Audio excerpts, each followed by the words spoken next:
Welcome to another episode of Full Build Friday, where I try to build a character from a comic, game, or similar source using the baseline rules of Pathfinder 2nd Edition and the Path Builder app. This week's build is one that I actually had planned for several weeks ago, only to realize that pretty much everything I wanted to use for it was going to be in the Player Core 2. I shelved it for a bit, but now, in the time-honored tradition of building characters from games I've never played, it is time to present the build for AKI, the Mistress of Poison from Street Fighter 6. Is my poison kicking in? Alright, technically I know her name is AKI, but I'm just going to be calling her AKI as we get into her build goals. In her early years, AKI was a street urchin and con artist alongside her brother, until a chance encounter with the assassin Fang led to her becoming his student. She developed a fanatical devotion to her master, who taught her a snake-like fighting style. This style includes the use of poisons and some highly unconventional techniques, but it also incorporates a unique gauntlet that can launch claws connected by threads, allowing her to strike at range. Some of her more strange movements include her snake step and sinister slide, which let her slide and slither across the ground in a low profile to avoid attacks. Once AKI has an enemy poisoned, she can trigger a toxic blossom, dealing extra and immediate damage while ending the poison. Among her super arts is Deadly Implication, which launches an enemy upwards before she entraps them with a poisonous bubble. She follows this up with Tainted Talons, stabbing at a distance with the talons of her claw in a barrage and leaving behind a toxic puddle. Rounding out her super arts is the Claws of Ya-Z. The damage of this super art is enhanced when her health is low, and involves AKI striking multiple pressure points that leave behind a toxin, which then detonates all at once in a gruesome end. All in all, AKI is an agile assassin that envenoms enemies before exploding the very weakness that she infects them with. Her long-range claws, knowledge of pressure points, and use of poisons that she has made helps in the swift elimination of her targets. With that covered, it's time to pick your poison and concoct this character. We're going to start off with an obvious choice that I somehow missed in my first take on this build, the Vishkanya Ancestry. With a focus on toxins and the envenom ability, this is a fantastic first choice that is actually followed up with a Dromar heritage. This might seem like an odd one, but there's an ancestry feed that we're looking at poaching down the line. For now, AKI takes Lesser Enhanced Venom, to both enhance the effectiveness of her envenom and make it more regularly usable. Once per hour is a huge buff to the daily rate, and depending on the adventure you're running, that might be enough to get you through your encounters for the day. Fang has personally crafted AKI into his pet assassin, making the hired killer a perfect fit as her background. This makes her trained in stealth and underworld lore, possibly referencing contacts that she's made through her master, and also gives her Terrain Stalker as a skill feat. She selects rubble as her terrain for this, as she's going to spend more time in cities than the snow or underbrush, though the latter may fit if you want to make her a real snake in the grass. Rounding out our Amoral Assassin's ABCs is the Monk class, making AKI a capable unarmed warrior. I haven't actually noticed a change to the class features of the Monk. There's been a few small alterations to some feats that we'll look at, but the rest of it seems to be how I remember. Monastic Weaponry fills in as her first level class feat, and this is actually one of those feats that has been changed. It has actually been combined with the Ancestral Weapon class feat from the Pre-Master. Now, on the reason for taking Monastic Weaponry, AKI will be starting with a Tekko Kage, to simulate her own clawed gauntlet, and because poisons can only be applied to a weapon, so it will be important for her to take up this tool to transfer her terrifying toxins. As for AKI's skills, she'll become trained in Acrobatics, Athletics, Crafting, Intimidation, Medicine, and Thievery. She'll mainly be fighting with the use of her Dexterity, and an early intelligence will be important for a multiclass she's got her Snake Eyes on, but Wisdom will also be handy deep down the line. That's pretty easy when it comes to the basics, so let's go ahead and get deeper into the design of this dangerous and debilitating dame. In a similar design to the last Vishkanya I put together, AKI will take a Poisoner dedication, getting her alchemical crafting and some free formulas. She'll be able to make 4 poisons a day, which isn't much, but poisons need to be used strategically to begin with. You can't just be throwing them out there at every extreme fortitude enemy you find. While this gives our sinister snake some bite, she'll use Quick Squeeze as her skill feat, just playing into the way that snakes will slither through cracks and crevices. With her natural dexterity and agility, Aki takes Fleet as her 3rd level general feat, which will stack with her incredible movement speed from this level, getting her up to an already 40-foot movement speed. She's going to stick with that theme and that quickness and go for acrobatics, letting her become an expert in it through her skill increase. At 4th level, Aki opines for Ophidian operations with Cobra Stance, which is another feat that has seen a small change. It now deals piercing damage, but has the Venomous trait, which deals persistent poison damage. Unfortunately, you can only make Cobra Fang strikes while in the stance, so you'll have to poison a target with your Tekokage beforehand, and then switch into your Cobra stance. She sticks with her snakiness for her nimble crawl, making her more capable of crawling across the ground and resembling the likes of her Snake Step and Sinister Slide. This becomes more apparent as she increases her acrobatics, and that is one of the main reasons that we will be focusing on that skill. Where the Venomous trait provides persistent poison damage, Aki can take bloody blows from her Orc Ancestry feats to get persistent bleed on critical hits whenever she lands a lethal unarmed attack. On top of that, Expert Strikes has been improved and now grants the critical specialization effect to your unarmed attacks, which means, on top of the bleeding, they have a chance of getting stunned. As an assassin and hired killer, Aki increases her stealth and becomes an expert in that skill. For her 6th level class feat, she'll delve deeper into her dedication and its debilitations for Poisoner's Twist. She needs to have an enemy poison to trigger this, but this is a perfect representation for her Toxic Blossom. This doesn't end the poison, but it does let her create a burst of damage, and doesn't worry about the multiple attack penalty. Then, I think Slippery Prey makes her a fun skill feat that still fits in with her Serpentine theme, though maybe I'm playing a little bit too much into that. I just like snakes. Aki is light on her feet, which comes in the form of Feather Step as her general feat at 7th level. It also means her first path to perfection goes to Reflex, making her a master in that, while her skill increase makes her a master in acrobatics. The Monk class comes in with some built-in action compression, and needs to spend less actions moving than other classes due to their high speed. Poison Weapon as her 8th level class feat is great for furthering that aspect. She's always going to have a free hand as a monk that wields Tekokage, so as a single action she'll be able to draw a poison that she's packing and douse her claws. Unfortunately, she'll still need to make a strike with the Tekokage followed by a switch into Cobra Stance, so she'll have to wait to do more than that with it. Her skill feat stays on theme, with Kep Up letting her stand up as a free action after she's been nimble crawling around the floor, actually ending up a little similar to the Voldo build.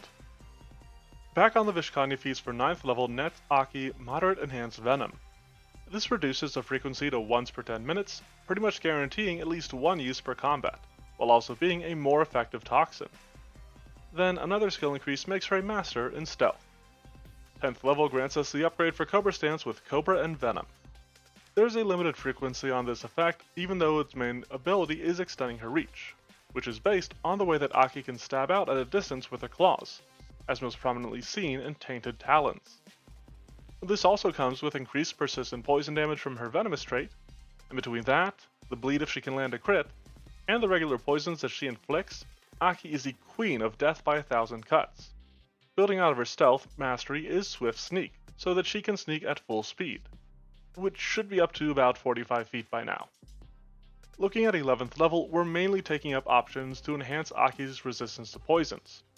We first see this with Fast Recovery, letting her recover from them faster, and then her second path to perfection, making her a master in Fortitude.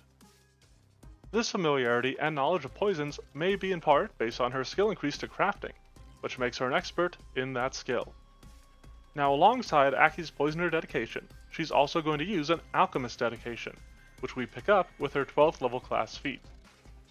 This gives her some voluminous vials and the quick alchemy action, while also making her trained in deception. More important is that she's going to use the opportunity to grab some bomb formulas, most notably the Blight Bomb and Pernicious Spore Bomb. Aki comes with some range attacks that the monk can't really manage, but these bombs will help with that aspect.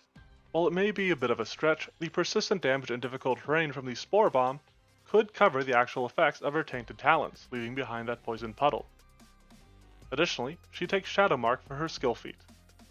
Again, this is one of those feats that just feels right for an assassin, for somebody meant to target and take down a singular individual. This helps with the stalking portion of that task. Alright, finally, we see why we went Dromar with 13th level's Lifeblood's Call. This Orc Ancestry feat increases her damage, which is handy given the low values, whenever she is wounded or doomed. While not quite exact, this is still based on the additional damage that she deals out with her Claws of Yazi while at low health. She also gets a skill increase to crafting, to become a master in it. We're going to have to take a second to talk about AKI's 14th level class feat, which will be Alchemical Power. I brought this up in the Monster Monday Discord, and it sparked a bit of discussion over there. This feat increases your Alchemist class DC, only to then say that your infused alchemical items, which would include the toxins from your poison or dedication, can change their DC to your class DC. Time for some experimentation. I bet poison would work wonders on you. It does not specify whether it is your Alchemist class DC or your regular class DC. And so by my reading, this would scale off of her Monk class DC. I might be completely off base here, just fully wrong, and if I am, if you read this differently, let me know, maybe point it out to me. I absolutely might have missed something, and if that is the case, throw a few more boosts into intelligence to help out her Alchemist class DC. Either way, it should still be helpful in most circumstances. As for her skill feat, where our last poisoner wasn't quite the right fit for it, AKI definitely feels like somebody who could take advantage of Blessed Toxin, causing her perfidious poisons to pollute people and penalize patching purposes. 15th level is all about speed, as we see with both the Incredible Initiative General feat and a third path to perfection that makes her a legend in Reflex. And actually on that topic, by increasing her acrobatics to legendary, not only will she be able to go her full 55 feet with Nimble Crawl, she'll be on guard for the entire thing and still be able to pop back onto her feet as a free action thanks to her Kip Up. Slithering into the selection at 16th level is Chi Spells. This is another change to Monk feats, akin to the Rager's Warden spells where all the focus spells are wrapped into a nice, neat little bundle. She'll use Inner Upheaval, which is the renamed Key Strike, and while this is a nice boost to damage, its purpose is more about qualifying for another upcoming feat. Then, mostly because it's a fun new option, she takes Dirty Trick as her skill feat. This can make enemies a bit more vulnerable to allies, though she could also take advantage of it since both of her primary strikes, the Tekko Kage and Cobra Fangs, have the Agile trait. For Aki's 17th level, she'll take Greater Enhanced Venom, mainly to increase the damage of her personal poison, since that once per minute's frequency isn't going to come up too much compared to the once per 10 minutes frequency. I then went for crafting as her skill increase to become a legend in it. I personally think that it is worth mentioning that drawing a poison to spread on your Tekko Kage could provoke reactive strikes, but by taking Effortless Reach at 18th level, Aki can apply its effects to her Tekko Kage thanks to her monastic weaponry. Aside of this niche use, it also helps to represent the long-range attacks that she can make with her claws, since Cobra and Venom can only happen once per minute. Though now, when she uses that, she'll have a reach of 15 feet. Based on her legendary crafting, she'll take Craft Anything as her skill feat, mainly just to put her legendary skills to use. She's not likely to do much besides make poisons. We're keeping it quick and easy for 19th level, with Toughness as Aki's general feat, just to get her some more health, and then an increase to her stealth to become a legend. This might come as a surprise, but we will be skipping out on a traditional capstone feat at 20th level, to instead take Master Chi Spells. I would have loved to fit in a Quick Bomb class feat for this build, but I had to go back and take Chi Spells so that Aki could take this one to select Touch of Death, giving her those pressure points followed by a big pop of damage that we see with her Claws of Yazi. My own death. What's doing now? Here, there, then here, and my magnum opus! We then finish off this build with Legendary Sneak. Obviously this doesn't really come up in Street Fighter gameplay, but it does feel pretty essential for an assassin to have something like this. In a free archetype game, our Cobra Kai Queen gets a huge buff. It is massive benefit for her. It lets her pick up Chi spells earlier, and maybe grab some more action enhancing options. It also allows her to take an actual capstone feat like Enduring Quickness. I already mentioned Quick Bomber as a super solid option for the build, that action efficiency enhancement that I just talked about, but she could also use Voluminous Vials to get some more juice. From the Poisoner dedication, we've got some choice picks with improved poison weapon, advanced poison craft, and pinpoint poisoner. We are coming up on the conclusion of this caustic corruptor, so let's get into a review on what we've concocted. Aki, the Mistress of Poison, is a Dromar Vishkanya monk with a hired killer background that explores her training at the hands of Fang, who molded her into an assassin.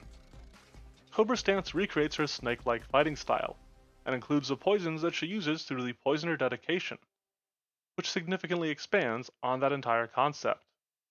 She is able to launch the claws on her gauntlet, reeling them back in with wires, which comes a bit from her monastic weaponry and Tekokage, as well as Cobra and Venom, and Effortless Reach, allowing her to lash out at a distance. Once Aki has a poison applied with her Tekokage, she can use Poisoner's Twist to trigger extra damage, based on her Toxic Blossom. Her unique means of movement can be seen with her Nimble Crawl, and options along the lines of Feather Step. She can recreate her poisonous bubbles, such as the one from Deadly Implication, with poison-based bombs that she gains from her Alchemist dedication, while Alchemical Power increases the effectiveness of all of her alchemical items. Other bombs, such as the Pernicious Spore Bomb, let her leave behind poison while creating difficult terrain, based on her Tainted Talons, while the reach of this attack comes from the earlier feats that we talked about. Her Claws of Yazi gain extra damage when her health is low, which we derive from her Lifeblood's Call, and also involves the striking of pressure points. The latter aspect is replicated by her Touch of Death, striking key points that she can detonate for a huge pop of damage. In summary, Aki is a hired killer whose practice of Cobra Stance and Poisoner dedication lets her strike out with deadly efficiency, creating blooms of toxin. Her range is enhanced through her Cobra and Venom and Effortless Reach, while she makes particular use of pressure points through her Touch of Death. This pretty poisoner puts prosecutors in peril, punching pressure points to a painful peak that leaves people in permanent pain, and proliferating poisons, both personal and prepared. Even if it's not the best style, I wanted to explore a build that used Cobra Stance, in part because of my love for snakes. They have always fascinated me as creatures, and I even used to have a few as pets. So, I'm happy to get this out there. But be sure to let me know what you think of it, as well as what other builds you'd like to see in a comment. You can check out other builds, or some equipment options for this one, over on the Monster Monday blog, or get some updates through our Twitter, both of which are linked below. Other than that, thanks for watching, and have a fantastic Friday. When you have nausea, heartburn, indigestion, diarrhea.